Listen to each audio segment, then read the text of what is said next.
Hello friends, my name is Tanuja और मैं आपको इस सब्जेक्ट को समझने में बहुत हेल्प करने वाली हूँ, क्योंकि मुझे पता है ना कि 9th क्लास में आके कैसा लगता है कि ये सब्जेक्ट के नोट्स बनाने पड़ते हैं। इसीलिए आज हम पहला चैप्टर पढ़ेंगे ज्योग्राफी का।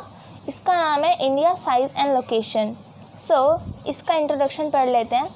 India is one of the ancient civilizations in the world. It has achieve multifaceted socio economic progress during the last 5 decades.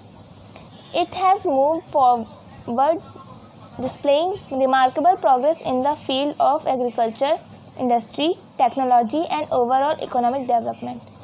अब ये कह रहे हैं कि इंडिया जो है वो ओल्डेस्ट सिविलाइजेशन मतलब ओल्डेस्ट कंट्रीज़ में से एक है। इसने पिछले 50 सालों में कई सेक्टर्स में अपना प्रोग्रेस दिखाया है, जैसे कि एग्रीकल्चर, इंडस्ट्री एंड टेक्नोलॉजी, और इस चीज़ की वजह से हमारा इकोनॉमिक डेवलपमेंट भी हुआ है। अब India has also contributed significantly to the making of world history. अब इंडिया ने वर्ल्ड हिस्ट्री को बनाने में भी अपना कंट्रीब्यूशन दिया है। इसकी लोकेशन देख लेते हैं। India is a vast country lying entirely in the northern hemisphere.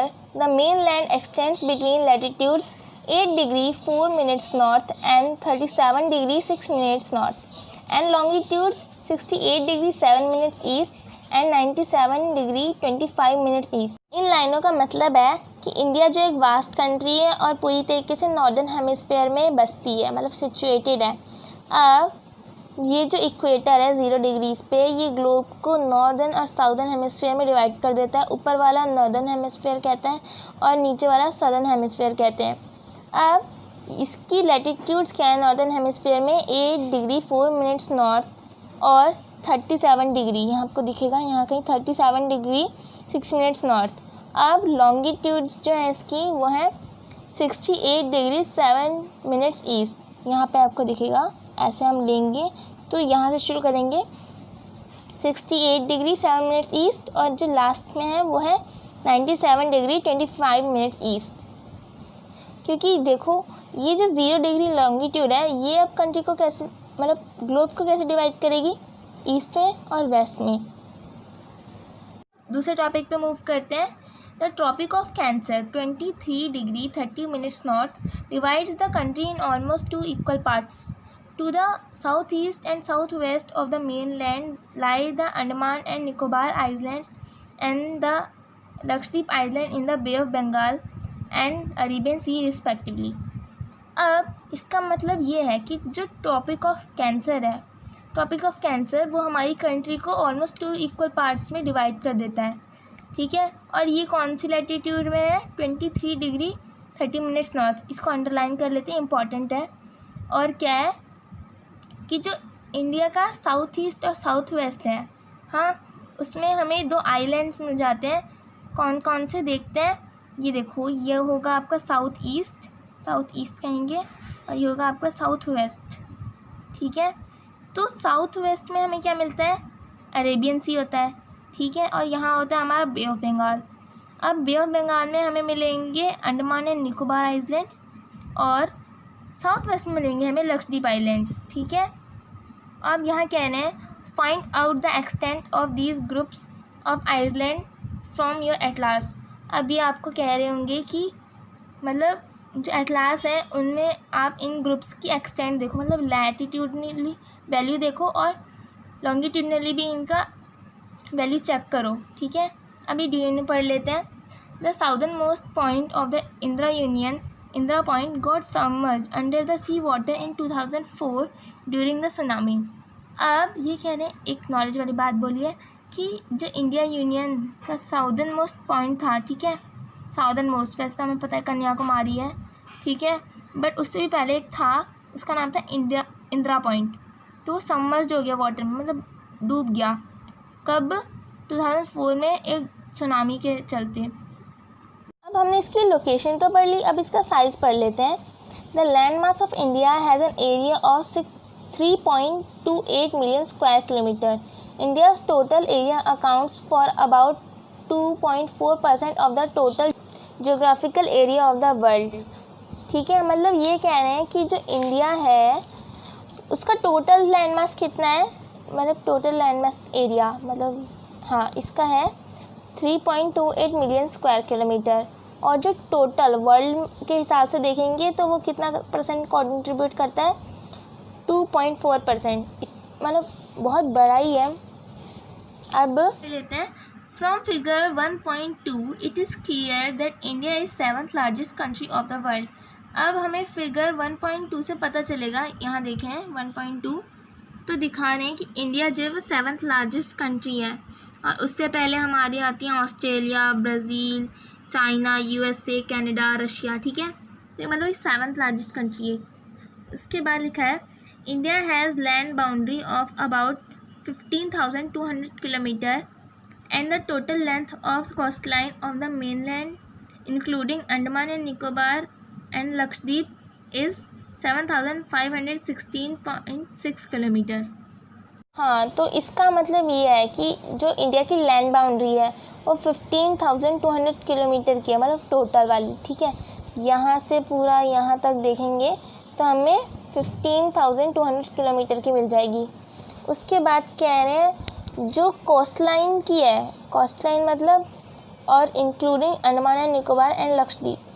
अब इस कोस्ट लाइन मतलब यहाँ से पूरा यहाँ वाला पार्ट जो है, ठीक है, यहाँ से और इसको भी इंक्लूड करके कितनी लेंथ मिल रही है हमें, 7,516.6 किलोमीटर मिल रही है, ठीक है। अब आगे बढ़ते हैं। India is bounded by the young fold mountains in the north west, north and north east. अब ये कह रहे हैं कि जो इंडिया है वो यंग माउंटेन से बाउंडेड है, मतलब कहाँ से बाउंडेड है, नॉर्थ वेस्ट यहाँ आता है और नॉर्थ में और नॉर्थ ईस्ट में। तो मतलब वो कैसा बनता होगा, एक ऐसा आर्क बनता होगा, लाइक दिस, ऐसा एक आर्क बनता है, ठीक है। यहाँ पे कौन से माउंटेन्स हैं, यंग माउंटेन्स।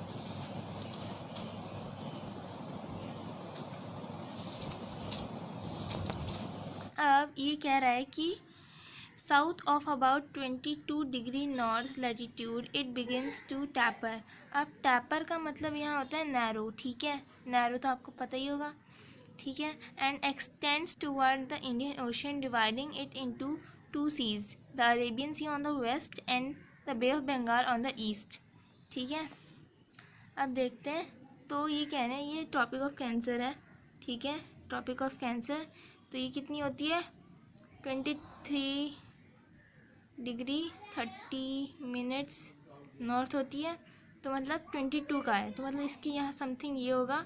तो यहाँ से ना ये नैरो होना शुरू कर देता है, देखो नैरो हो रहा है। अब जो ये इंडियन ओशियन है ना, ये इसको 2 पार्ट्स में डिवाइड करता है। वेस्ट वाले को हम अरेबियन सी बोलते हैं और ईस्ट वाले को हम बे ऑफ बंगाल बोलते हैं। अब यहाँ पे कह रहे हैं कि look at the figure 1.3 and note that the latitudinal and longitudinal extent of the mainland is about 30 degree. अब ये कहते हैं, इस फिगर में देखें, ठीक है, इसमें ना जो लॉन्गिट्यूडनल मतलब यहाँ से यहाँ तक, ठीक है, दिख रहा है आपको, यहाँ से यहाँ तक। तो पता है यहाँ से यहाँ तक का डिफरेंस कितना होता है, वो होता है 30 डिग्री, ठीक है, 30 डिग्री होता है। और जो यहाँ से यहाँ तक होता है उसका डिफरेंस भी 30 डिग्री होता है मोस्ट, ठीक है। आप इसको इससे माइनस करोगे तो ऑलमोस्ट इतना मिल जाएगा और इसको इससे करोगे तो इतना ही मिलेगा, ठीक है, ठीक है। आपको समझ आ गया होगा। पर यहाँ लिखा है डिस्पाइट दिस फैक्ट, इसके बावजूद the east west extent appears to be smaller than the north south extent. पर हमें पता है कि कहीं से भी देख लो इसका डिफरेंस 30 डिग्री है, बट जो यहाँ ईस्ट वेस्ट डायरेक्शन का एक्सटेंट है ना, ये छोटा होगा किससे, as comparison to north south extent.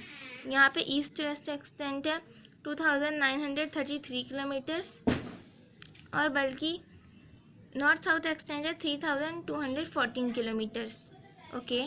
यहाँ लिखा है from Gujarat to Arunachal Pradesh there is a time lag of 2 hours, ठीक है। अब देखो यहाँ कुछ आपको दिखेंगी, ये लॉन्गिट्यूड और लैटिट्यूड्स हैं, ये लॉन्गिट्यूड्स हैं और लैटिट्यूड्स हैं। तो जो सन होता है ना हमारा, ये सन, ठीक है, और ये हमारी अर्थ है, ठीक है। थोड़ा सा बना देते हैं इसमें ग्रिड। ये इंडिया, ठीक है। तो ये जो सन रेज है ना, तो वो जब इन लैटिट्यूड्स पे पड़ती है ना, तो इक्वल टाइम पे नहीं पहुंचती हैं। इसीलिए यहाँ है कि अरुणाचल प्रदेश एंड गुजरात, इनके टाइम में ना डिफरेंस आ जाता है कि सूरज की रोशनी ना कब पड़ेगी। तो यहाँ पे सबसे पहले सूरज की रोशनी पड़ती है और यहाँ तो बहुत बाद में पड़ती है। तो इसमें ना 2 आवर्स का डिफरेंस आ जाता है। अब hence the time along the standard meridian of India 82 degree 30 minutes east, इसको नोट कर लेते हैं। passing through the Mirzapur in Uttar Pradesh is taken as the standard time for the whole country. So हमने यहाँ पे पढ़ा कि standard meridian of India 82 degree 30 minutes east passing through Mirzapur in Uttar Pradesh is taken as a standard time for the whole country. अब इसका मतलब ये है कि चलो आप इंडिया में कहीं पे भी होते हो तो आपको पर्टिकुलर उस सेकंड पे, उस मोमेंट पे एक ही टाइम तो दिखता है। ओके, आप यहाँ हो, कश्मीर में हो, तो आप यहाँ अगर रात के 9 बज रहे हैं तो यहाँ पे भी तो रात के 9 ही बजेंगे ना, ठीक है। या फिर यहाँ पे भी उतना ही टाइम हो रहा होगा, ठीक है। ऐसा क्यों होता है? क्योंकि हमें तो पता है कि 2 घंटे का डिफरेंस है यहाँ से यहाँ तक, पर इस डिफरेंस को ही ख़त्म किया गया है। कैसे? हमारे इंडिया में एक स्टैंडर्ड टाइम ले लिया गया है जिसे हम इंडियन स्टैंडर्ड टाइम कहते हैं। और वो कौन सी लाइन है? ये वाली। इसको हम कहते हैं इंडियन स्टैंडर्ड मेरिडियन, ठीक है। और ये कौन से लॉन्गिट्यूड पे है? ये 82 डिग्री 30 मिनट्स ईस्ट पे सिचुएटेड है। अब ऐसा क्यों है? क्योंकि इसी को क्यों लिया? क्योंकि जब सनरेज जो है इस लाइन पे फॉल करेंगी, इस पे, तब तक जो पूरी कंट्री है ना, उस पूरी कंट्री में ना सुबह हो चुकी होगी, हर जगह उजाला होगा, ठीक है। इसलिए लिया गया है। और अब ये क्या है? क्योंकि देखो यहाँ था, यहाँ पहले सुबह होती है, ये फैक्ट है, पर इसको लिया गया है क्योंकि इस टाइम पे जब यहाँ पड़ती है तो पूरे इंडिया में सुबह हो चुकी होती है। अब यहाँ कह रहे हैं कि हाँ, हमने देखा था 2 आवर्स का डिफरेंस। अब हम ये भी जान लेते हैं कि 2 आवर्स का डिफरेंस पता कैसे लगाएंगे, ठीक है। अब हम पहले ये लाइन पढ़नी ज़रूरी है, ठीक है। The latitudinal extent influences the duration of day and night as one move from south to north. Latitudes कौन सी होती है हमारी? ये होती हैं, ऐसी होती हैं। तो हमने जाना था कि इसका और इसका डिफरेंस कितना होता है? 30 डिग्री होता है, 30 डिग्री होता है। तो और एक चीज़ कि जब एक लैटिट्यूड से दूसरे लैटिट्यूड में जाते हैं तो हमें 4 मिनट्स लगते हैं। तो इस हिसाब से अगर हम यहाँ से यहाँ तक जाएंगे, 30 × 4 मिनट्स कर देंगे तो हमारे कितना आएगा?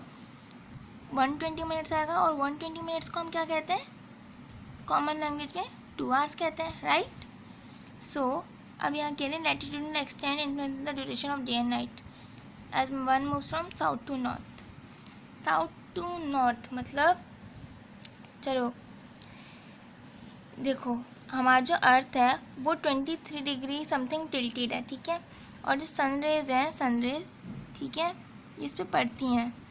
तो फिर ना ये जो इक्वेटर होता है ना, ये जो है ना लैटिट्यूड्स, ये हमारे डे और नाइट में चेंज ला देती हैं। जो इक्वेटर के ज़्यादा पास होगा वहाँ पे रात जो होगी या दिन जो होगा वो ज़्यादा बड़ा होगा, रात जो होगी वो छोटी होगी, ठीक है। और जो इक्वेटर से दूर होते जाएंगी वहाँ पे रातें बड़ी होती जाएंगी और दिन छोटे होते जाएंगे। ऐसा होता है थोड़ा सा, ठीक है। अब हाँ, तो आज की वीडियो में आज यही था बस। और अब हम फाइंड आउट देख लेते हैं। Why 82 degree 30 minutes east has been selected at the standard meridian of India. इसका आंसर तो मैं आपको पहले ही दे चुकी हूँ इस टॉपिक में। और ये देखते हैं, why is the difference between the durations of day and night hardly felt at Kanyakumari but not so in Kashmir. अब इसका भी रीज़न मैंने आपको दिया था, क्या दिया था कि जो इक्वेटर के ज़्यादा पास पड़ता है जो कंट्री या जो एरिया, उसमें जो रात होती है वो कम फील की जा सकती है और जो दिन होता है वो ज़्यादा बड़ा लगता है, ठीक है। बल्कि जो दूर होता है उसमें रात बड़ी होती है और दिन थोड़ा छोटा महसूस होता है। और यहाँ पे एक ये बात है कि कन्याकुमारी में ना हमें 1 से 3 घंटे के लिए रात महसूस करने को मिलेगी, बल्कि ऐसा कश्मीर में नहीं होता। वहाँ 5 से 7 घंटे की रात आराम से गुजर जाती है। Okay Guys, that's it for today's video. Like, share and subscribe my channel. It's for showing your love and support. If you have any kind of doubts, you can write to me in the comment section and I will solve it in the next video. And thank you.